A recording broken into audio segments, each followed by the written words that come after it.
The first shoe hit me square in the chest. I barely had time to register the shock before the second one grazed my ear. Within moments, the pristine stage of the Grand Aurora Convention Center became a target range. With me at the bullseye, 15 years of lies. The chant started somewhere in the back rows and rippled forward like a wave. 15 years of lies. Hundreds of stakeholders. Families who had invested their life savings. Medical professionals who had staked their reputations. Community leaders who had rallied their towns. All on their feet, faces contorted with rage. The expensive footwear they'd worn to what was supposed to be our triumphant announcement now became ammunition. My team rushed toward me, panic in their eyes. Mira, my assistant for the past 8 years, grabbed my elbow. "We need to get you out of here," she whispered urgently. "Security has cleared the back exit." I watched as the executive row emptied. One by one, my colleagues, the same ones who had insisted I should be the face of today's announcement, slipped away through side doors. Not one of them looked back at me. Of course, position the only female board member as the sacrifice, then vanish when it all implodes. Classic. Something shifted inside me at that moment. A coldness settled in my chest, where terror had been moments before. I pulled my arm free from Mira's grip and stepped forward, closer to the edge of the stage. The shoe throwing hadn't fully stopped, but my movement caught some attention. "Launch canceled," I announced, my voice somehow cutting through the chaos without shouting. "But I have something better to announce." The barrage gradually slowed, then ceased. Wary, confused silence replaced the fury, though I could see it still simmering beneath the surface. I took a steadying breath and surveyed the faces before me. Families who had trusted us with their hopes, their dreams, their futures. "Today wasn't supposed to end this way," I said simply. But perhaps it's exactly how it needed to. When I joined this company as a bright-eyed researcher,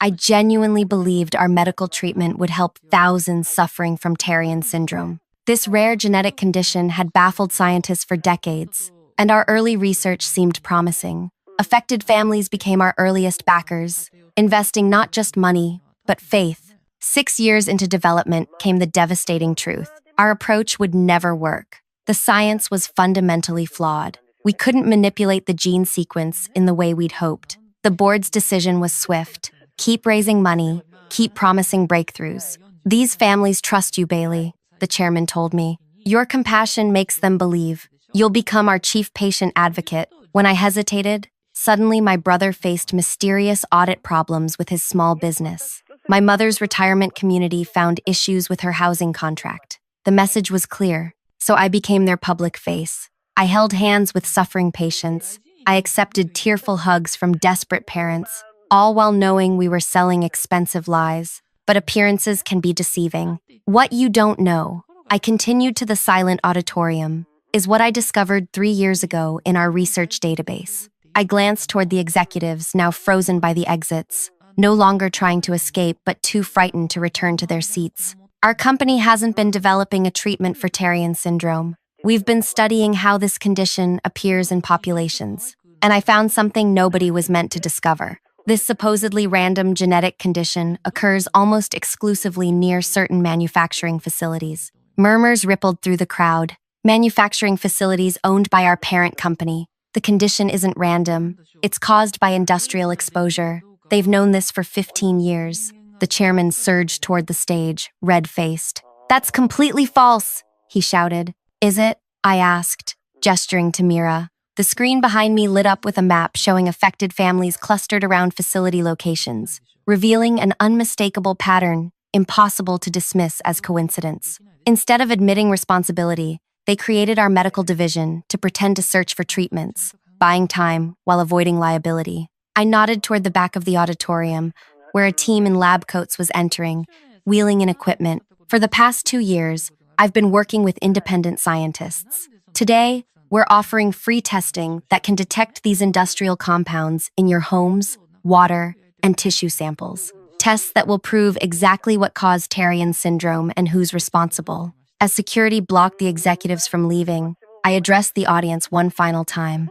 For 15 years, they used me to sell false hope while hiding their responsibility. Today, I'm giving you what they never intended, the truth about what happened to your families. The silence erupted into something powerful. Not desperate applause clinging to empty promises, but the thunderous sound of people glimpsing justice on the horizon. As the chairman was escorted past me, he hissed, "You've destroyed everything." I smiled for the first time that day. No, I just finally told the truth. Before we continue with what happened next, I want to thank you for listening to my story. If you've ever felt powerless against something bigger than yourself, I think you'll understand why I made the choices I did. Please take a moment to like this video and subscribe to hear more stories like mine. Your support means everything to complex stories like these being told. If you've experienced corporate deception or found yourself trapped in an impossible situation, share your thoughts in the comments below. Now, let me tell you how I got here.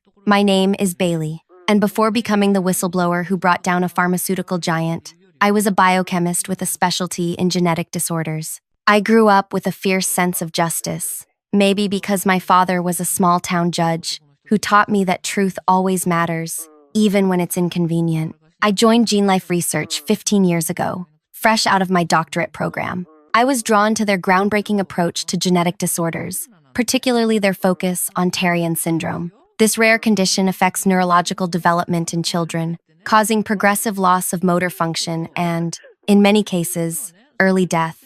The company promised a revolutionary treatment approach that targeted the faulty gene sequence. The first 5 years were exhilarating. Our team made genuine progress, and I believed wholeheartedly in our mission. I met families affected by Terrien, saw the children struggling to hold toys or form words as the disease progressed. I promised them hope, and I meant it. Then came the devastating setback. Our approach hit a fundamental roadblock. The gene therapy we'd developed failed catastrophically in advanced testing, showing not just ineffectiveness, but dangerous side effects. In a closed-door meeting, our head scientist Elton admitted what we'd all been avoiding. Our approach was fundamentally flawed. "We need to announce this publicly," I insisted. "We have thousands of families waiting for this treatment. We've taken millions in investments based on our promises." The room fell silent. Then Chairman Warner Reese smiled thinly. "Bailey, you're an exceptional scientist, but you don't understand business. We've built a $15 billion valuation on this research. If we announce failure now, we collapse." "So what's your solution?"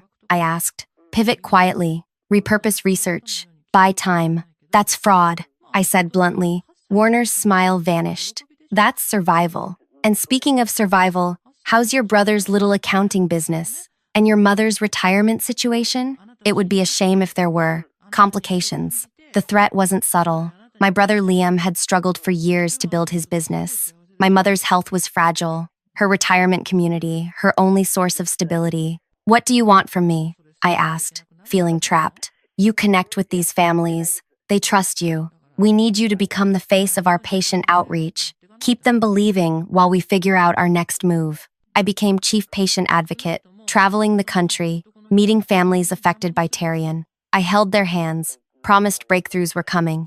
I justified it by telling myself that maybe, somehow, we would find a solution. But as months stretched into years with manufactured, promising developments that went nowhere, the weight of my deception became unbearable. I couldn't sleep, couldn't look at myself in the mirror. Then came the discovery that changed everything. Working late one night, I accessed research files I wasn't supposed to see. Geographic distribution studies of Terrien cases across the country. The pattern was unmistakable. Clusters around specific locations. Not random genetic occurrence, but environmental correlation. I dug deeper, breaking through security protocols, downloading files onto hidden drives. The truth emerged slowly, horrifically. Chemical compounds from Starcrest Industries' manufacturing plants were causing genetic mutations in exposed populations. Starcrest, GenLife's parent company. They'd known all along. The entire research program wasn't to find a cure. It was to study the effects of their own negligence while pretending to help. A 15-year cover-up of corporate-caused illness affecting thousands of children. I was sick for days after discovering this. All those parents, looking at me with hope in their eyes while I fed them lies. I had become part of the machine destroying their lives. That's when I decided, if I couldn't save these families with medicine, I would save them with truth. For 2 years, I worked in secret. I reached out to Dr. Leanne Avery, an environmental toxicologist who had previously raised concerns about Starcrest's facilities. Together, we assembled a team, scientists, lawyers, former regulatory officials, all working off-grid, building an irrefutable case. We developed testing protocols that could identify the specific chemical compounds in water sources, soil samples, and human tissue. We mapped exposure patterns against Terrian diagnoses. The evidence became overwhelming, all while I continued smiling for the cameras, reassuring investors, hugging desperate parents, playing my role perfectly, the compassionate face of fraud. Warner and the board grew to trust me completely. When pressure mounted from stakeholders for concrete results after 15 years of promises, they decided a major product launch was needed, with me as the centerpiece. We'll announce a breakthrough treatment, Warner told the boardroom. Pre-orders, premium pricing, massive publicity. But we don't have a treatment, I pointed out. We have very promising early results, he corrected with a wink. By the time we'd need to deliver, we'll have figured something out, or restructured, or merged. Business solutions. The families need medical solutions, I said. He patted my hand. That's why they love you, Bailey. Always the idealist. Just do what you do best. Give them hope. We'll handle the rest. What the board didn't know was that I had already connected with every major stakeholder group. In encrypted messages and secret meetings, I had shared glimpses of what I'd discovered. Just enough to prepare them for what was coming, but not enough to trigger the company's suspicions. The day of the product launch, I dressed carefully in a simple gray suit. No flash, no distraction. I wanted nothing to pull focus from what would happen. The Grand Aurora Convention Center was packed. Families, medical professionals, investors, media, top executives sat in the front row, smiling broadly. Warner gave me a thumbs up as I took the stage. I began with the script they'd prepared, talking about our 15-year journey, the challenges overcome, the breakthroughs achieved. I could see the hope in the eyes of parents clutching photos of their children, the trust I had systematically betrayed for years. Then came the moment. I was supposed to announce our revolutionary treatment protocol with projected 70% efficacy. Instead, I paused, looked directly at those families. I need to tell you the truth, I said simply. The executive's smiles froze. Warner half rose from his seat. For 15 years, this company has lied to you. There is no treatment. There never was. Your money, your trust, your hope, all taken under false pretenses. The silence lasted 3 heartbeats. Then chaos erupted, and the shoes began to fly. After my shocking announcement, the next few hours passed in a blur. Security ushered the executives into a side room, while the families were directed to areas where my team of scientists had set up testing stations. Journalists swarmed, cameras flashing, questions overlapping into a wall of noise. By nightfall, I sat alone in my hotel room, watching the story explode across news channels. My phone hadn't stopped ringing. Calls from journalists, regulatory officials, and nervous board members. I refused to answer. I'd made my move. There was no going back. A soft knock at my door broke my trance. I opened it to find Mira, still in her work clothes, eyes rimmed red from exhaustion. They've called an emergency board meeting for 7 a.m., she said, stepping inside. Warner's trying to contain this, claiming you had a mental breakdown. They're preparing a statement saying, you've been under tremendous strain and that your accusations are unfounded. I nodded, having expected nothing less. And the testing. Preliminary results from 30 families already show the chemical markers. It's exactly what we predicted, Bailey. The correlation is undeniable. I sank onto the edge of the bed, suddenly overwhelmed by what I'd set in motion. 15 years of deception had ended in a single afternoon, but the fight was just beginning. Warner called me, Mira added, her voice dropping. Offered me triple my salary to hand over the details of what we've been doing behind the scenes. Said there's still time to salvage this if he knows what we have. I looked up sharply, studying her face, and a small, fierce smile crept across her features. I told him to go to hell. For the first time that day, I laughed, a sound that felt strange and liberating. The hotel phone rang, interrupting our moment. Mira answered, then held it out to me. It's Dr. Avery. Leanne Avery's voice came through crisp and urgent. Bailey, we've got a problem. Starcrest just dispatched a team to seize all testing equipment and samples under some emergency corporate intellectual property order. They're claiming our testing methods use proprietary technology they own. My stomach tightened. They can't do that. They're doing it. Right now. They've got private security and some questionable court order. We need to move everything immediately. I was already on my feet, Where can we go? I've got a backup lab at the university. Not official space.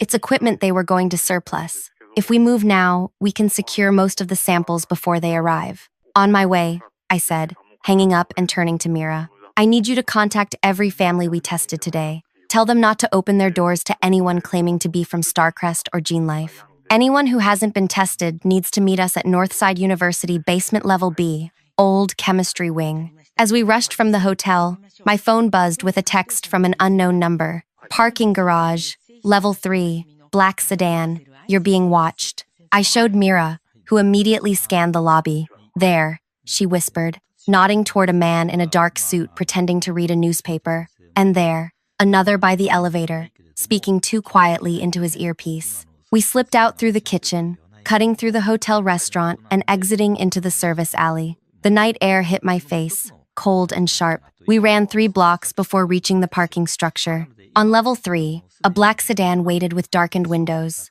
The passenger door opened as we approached. Inside sat Glenn, our legal counsel, who had been working with me secretly for months. They're moving faster than we anticipated, he said as we pulled away. Warner's called in every favor he has. They've got judges signing orders in the middle of the night. Can they really seize our evidence? I asked. Glenn shook his head. Not legally, not with a proper hearing, but they're counting on creating enough confusion to disrupt the testing and discredit the results. Classic delay tactic while they destroy evidence at their facilities. At Northside University, we found Leanne directing a chaotic operation. Volunteers were unpacking equipment in a dusty, forgotten laboratory. The space smelled of disuse and old chemicals, but the determination on everyone's faces made it feel like the most important room in the world. We've got about 60% of the samples secured, Leanne reported, but we need more. These aren't enough to establish the pattern beyond doubt. I nodded,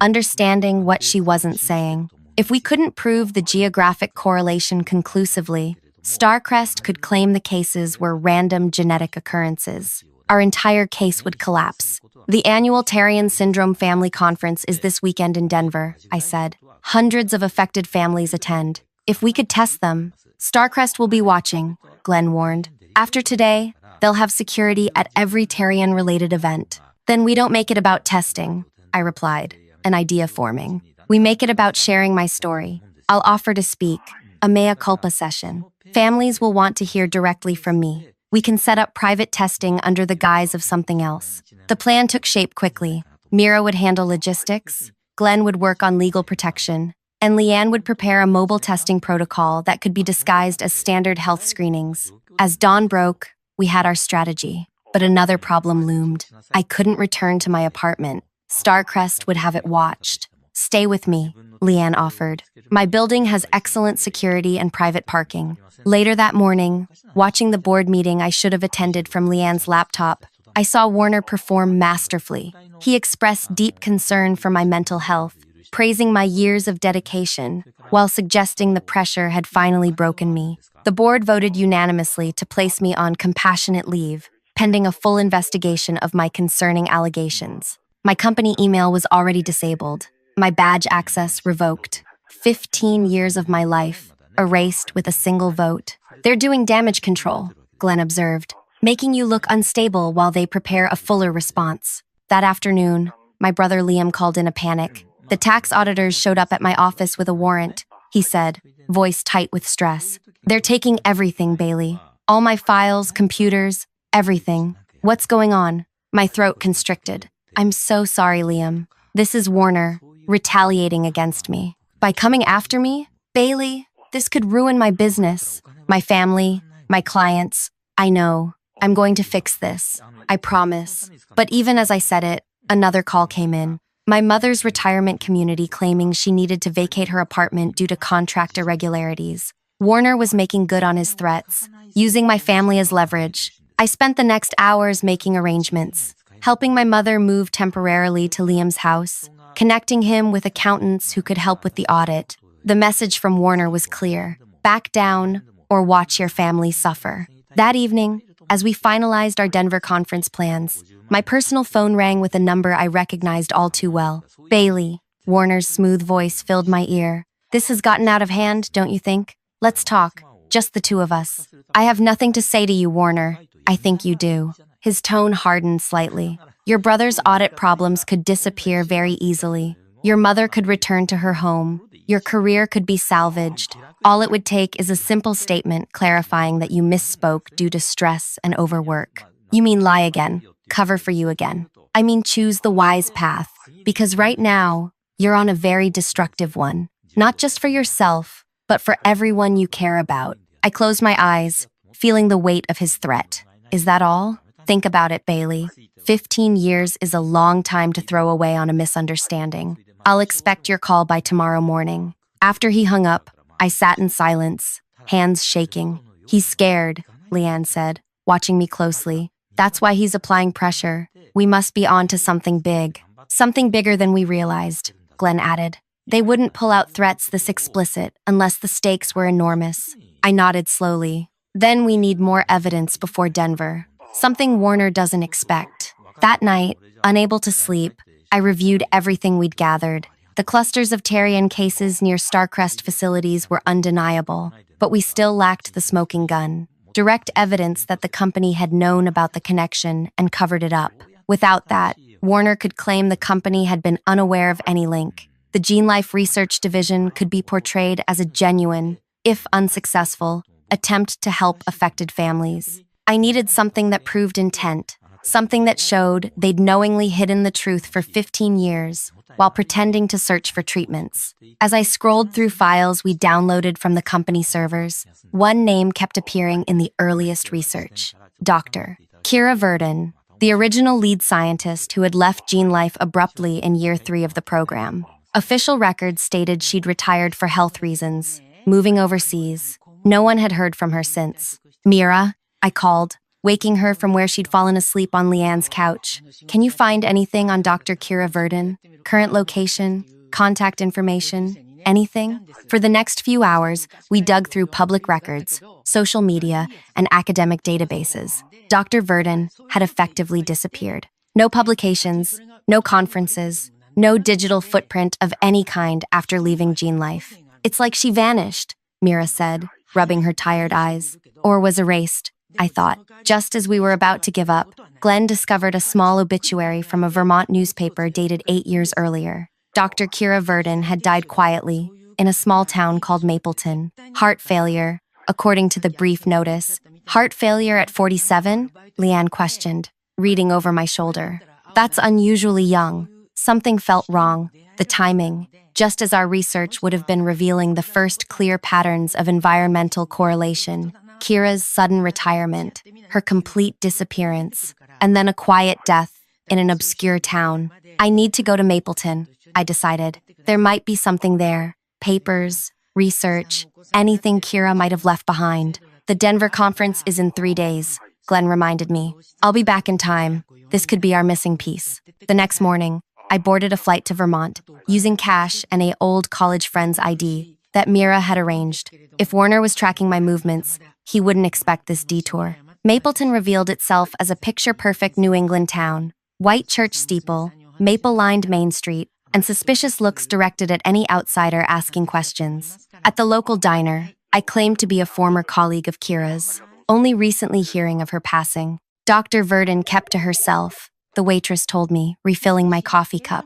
Lived up on Ridge Road in that blue house with all the bird feeders. Funny thing to do when you're sick. Put up bird feeders. Like she was planning to watch them for years. The blue house stood partially hidden by overgrown bushes, clearly unoccupied for some time. A realtor's sign hung crookedly by the mailbox, weathered by several seasons of neglect. I called the number and arranged to view the property immediately, claiming to be relocating to the area. It's been on the market for years, the realtor explained as she unlocked the door. Dr. Verdon had no family, and her estate attorney hasn't been motivated to price it competitively. The house felt frozen in time, furniture draped in dust covers, kitchen cupboards still containing canned goods, bookshelves lined with medical journals. As the realtor showed me around, I scanned for anything useful, any hidden clue. The basement is unfinished, she said apologetically, opening a door to reveal steep wooden stairs. Dr. Verdon used it for storage mostly. My heart raced as we descended into the cool, dim space.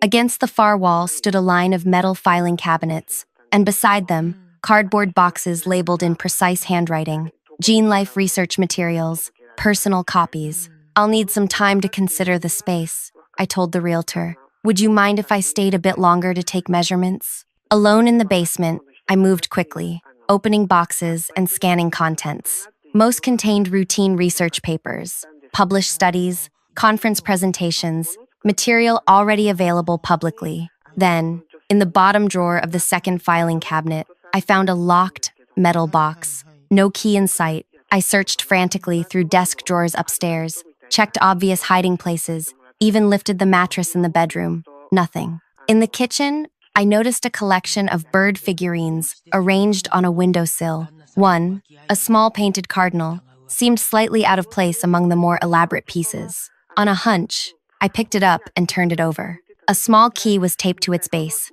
My hands trembled as I removed the key from beneath the bird figurine. Racing back to the basement, I knelt before the metal box, inserted the key, and held my breath as the lock clicked open. Inside lay a leather-bound journal and a small external hard drive. The journal's pages were filled with Kira's meticulous handwriting, detailing her growing suspicions about the Tarian syndrome cases. Early entries showed her excitement about the research, believing they were genuinely seeking a cure. Then came the pivot. June 12th. I read aloud. Today, I confronted Warner about the geographic clustering of cases. The correlation with Starcrest facilities is statistically impossible to dismiss. His response chilled me. That's precisely why we created this division, Kira, to control the narrative. When I suggested we had an ethical obligation to report this, he reminded me of my non-disclosure agreement and the career-ending consequences of breaking it. I flipped through more pages, my horror growing. Kira had documented everything.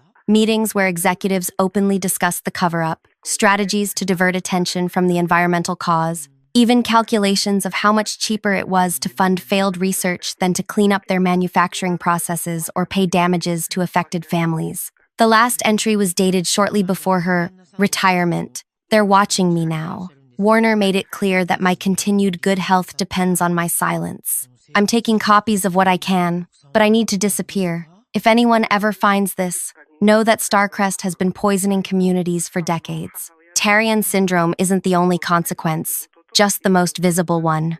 I carefully placed the journal in my bag and pocketed the hard drive. The realtor called down that she needed to leave for another appointment. I'll lock up, I promised, heading upstairs with newfound urgency. As I stepped outside, a dark SUV slowed as it passed the house. The driver's face was hidden behind sunglasses, but something about his deliberate pace sent warning signals through me. I walked casually to my rental car, fighting the urge to run. As I pulled away, the SUV made a U-turn and fell in behind me, not bothering with subtlety now. I called Glenn. They found me. Someone's following me from Kira's house. Are you sure it's them? Black SUV, tinted windows appeared right after I found something big. Yeah, I'm sure. What did you find? Kira's journal. Hard evidence that Starcrest knew about the connection from the beginning. She documented everything, Glenn, plus a hard drive that might contain even more. His voice sharpened. Get to a public place. Don't go back to your hotel. I glanced in my mirror. The SUV was still there, maintaining a consistent distance. There's a downtown area coming up. I'll try to lose them there. I pulled into Mapleton's small commercial district, weaving through narrow streets before abruptly parking and ducking into a busy cafe. From the window, I watched my follower drive past slowly, searching. I sent Mira a text. Need extraction. Cafe Blue. Mapleton VT. Being followed. Her response came quickly. Local help coming. 20 minutes. Look for Red Cap. I ordered coffee and sat with my back to the wall, watching the door. 15 minutes later, a teenage girl in a red baseball cap entered, ordered a smoothie, and sat down across from me without making eye contact. Mira sent me, she said quietly, sipping her drink. I'm Zoe. My mom has Tarian. I'm part of the Youth Advocacy Network. I blinked, surprised. Mira contacted the Youth Network? We've been helping her for months, Zoe replied with a hint of pride. We're everywhere, and no one notices us. My car's out back. When you're ready, I'll create a distraction. You go through the kitchen. The cook is my uncle. He'll let you out the service door.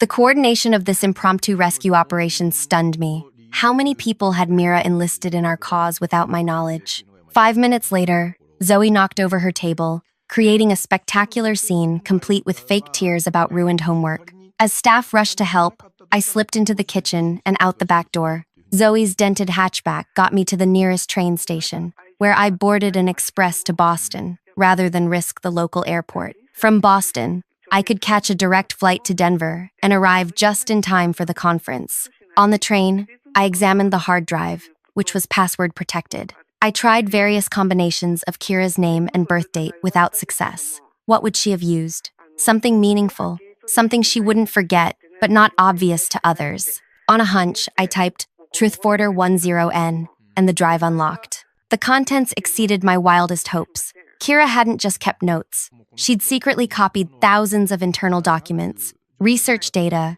emails between executives, and most damning of all, the original environmental impact studies from before Starcrest built their facilities. Studies that explicitly warned about the genetic damage their chemical compounds could cause. They had known from the beginning. Every single case of Terrien syndrome could have been prevented. I packaged everything securely and sent copies to Glenn, Leanne, and trusted journalists using the train's Wi-Fi, then wiped my devices. If Warner's people caught me now, the evidence would already be beyond their reach. In Denver, 2 days later, I slipped into the Terrien family conference wearing a wig and glasses. Mira met me in a supply closet with fresh clothes and an update. Warner's here. With security. They're checking everyone against employee photos. My scheduled speaking slot was in 2 hours. A last-minute addition arranged through sympathetic conference organizers. What about the testing? I asked. Leanne's team is set up in the Eastern Exhibition Hall.